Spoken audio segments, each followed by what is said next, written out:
Late Night Joe.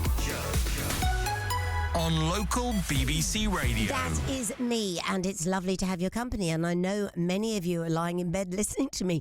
It's chilly out there, so I'm not surprised, as long as you're nice and comfortable. And don't forget, after 11 o'clock, Chewing the Fat, tonight with only 2 contributors. Who are they? You will discover after the 11 o'clock news.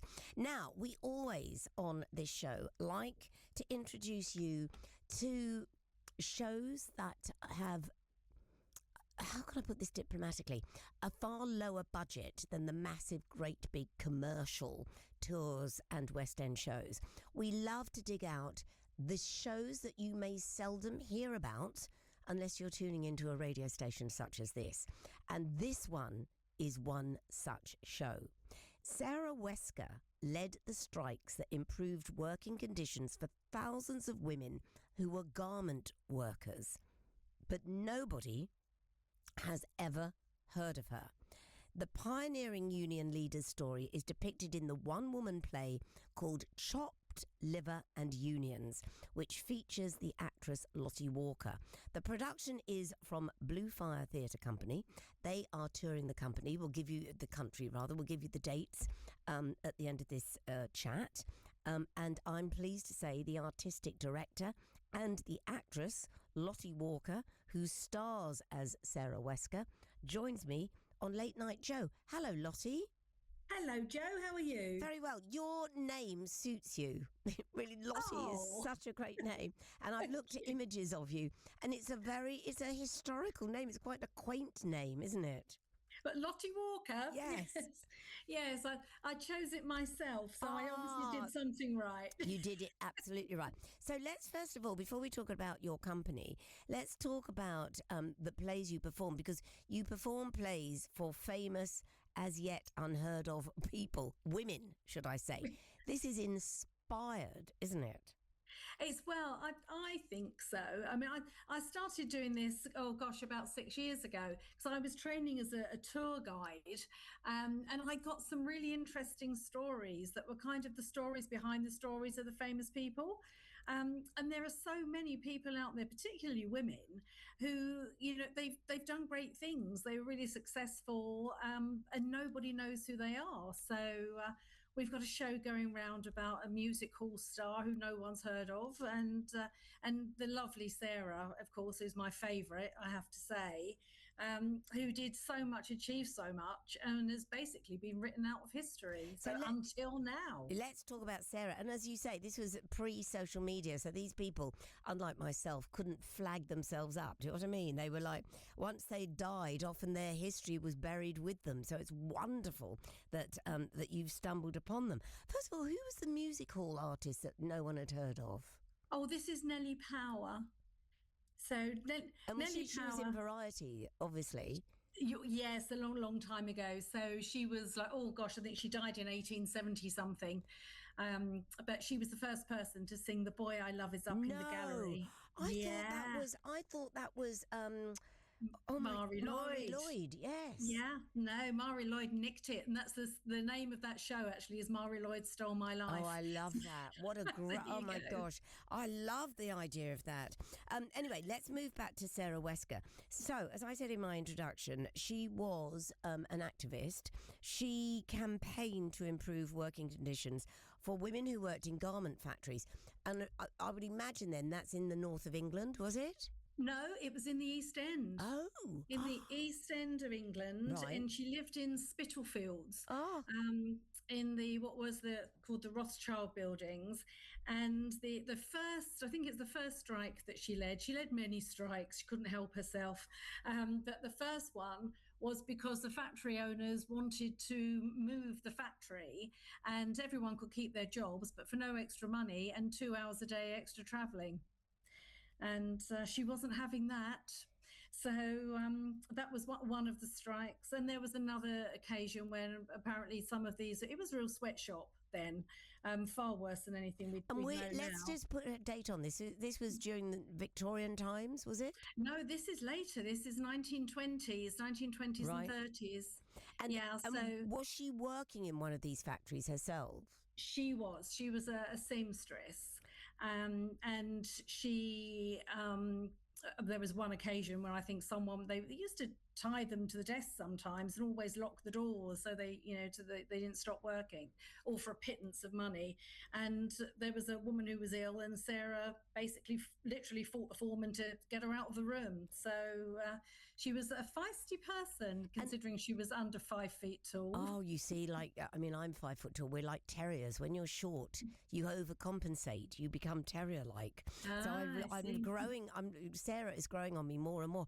Was she supported by, obviously not by the employers, but was she supported by her peers, by the women that she represented? She was. I think it was a bit of a long slog for her, to be honest, because they were quite a meek workforce, and they were very much sort of in deference to the men. They earned less than the men. They just sort of got on and did their job. But she was a really fiery speaker, Sarah.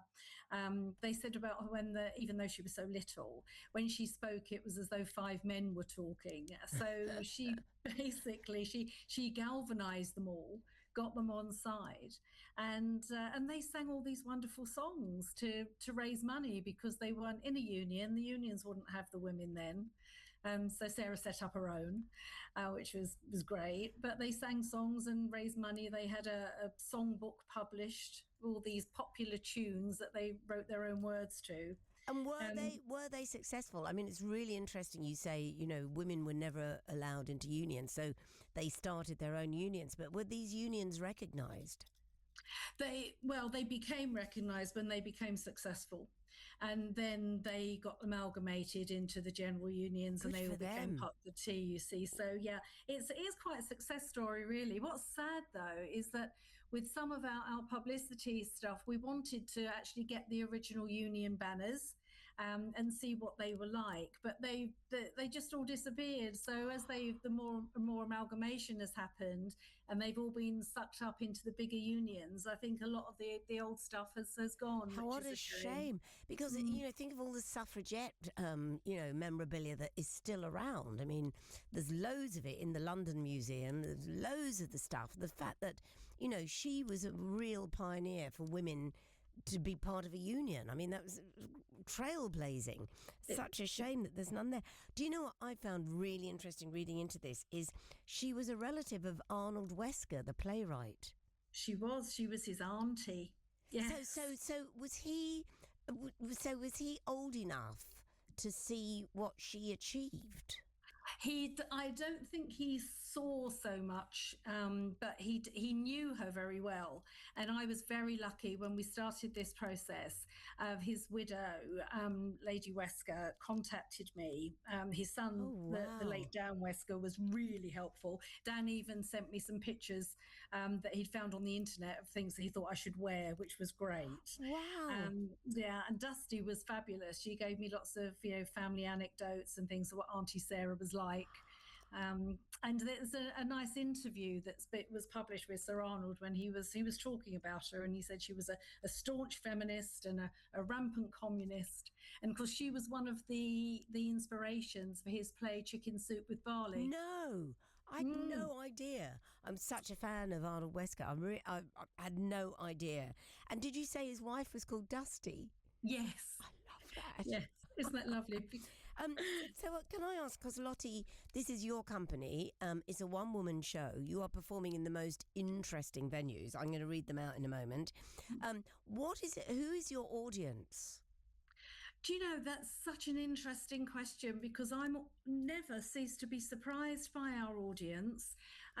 We took this show to New York a couple of years ago, and I thought no one in New York is going to be remotely interested in a little East End girl who set up a union back in the 20s and sang some little catchy tunes. And we did so well because everyone there has got a corresponding story. So, they have the history of the immigration and the strikes and the garment industry. And we took the show to Exeter, and lots of people, it was interesting actually listening to your earlier guest about the rural stuff, because lots of people out in the West Country have similar issues. Everyone's got an issue, haven't they? If they're either female or they're a worker and, underrepresented. So we have a really broad base as far as audience goes. And in one venue, actually, which was wonderful, we had some young doctors, some junior doctors who had been on strike recently, Oh, and yes. they were singing on the picket line, and they thought they'd invented that. Oh, wow. So, And then I you know. said, no, Sarah had done it before. Absolutely. Burst their bubble. I honestly, I think, hats off to you. I think this is fantastic. I've seen the images of you. You look wonderful as well when you're performing this. So, can I give everybody listening the dates, and if you are lucky enough to be able to get to any of these venues, if you're listening to us in Brighton, I know we have a massive audience in Brighton. Sarah is going to be there. So that the company is called the Blue Fire Theatre Company. She's going to be at Brighton's Lantern Theatre on the 28th of this month, and then back there on the 1st of March, at the Tabard Theatre in Chiswick on March the 22nd and March the 23rd and March the 24th. There are two performances on the 22nd, matinee performance as well. So that's at Chiswick's Tabard Theatre. And then in the Wingfield Barns in Suffolk on the 18th of April. And if you're in Norfolk, then the Corn Hall in Norfolk on the 2nd of July. Now, if you want to book tickets for these or find out where the tours will be after that, what other shows Lottie is touring, go to Blue Fire Theatre, all one word, Blue Fire Theatre, all one word, .co.uk. This is an email that's just come through from Timothy, who says, great show. Please tell Lottie to contact the Music Hall Society because they may have more information on what she's been trying to find. I don't know if that means anything to you, Lottie, would it? That's very kind. Thank you very much, Timothy. That's Thank brilliant. you, Timothy. Thank you for that. Listen, good luck, Lottie. And when is the music hall one go? Do you do them in repertoire? I do them when they come up, actually. So any theatres out there looking for random shows, I'm your woman.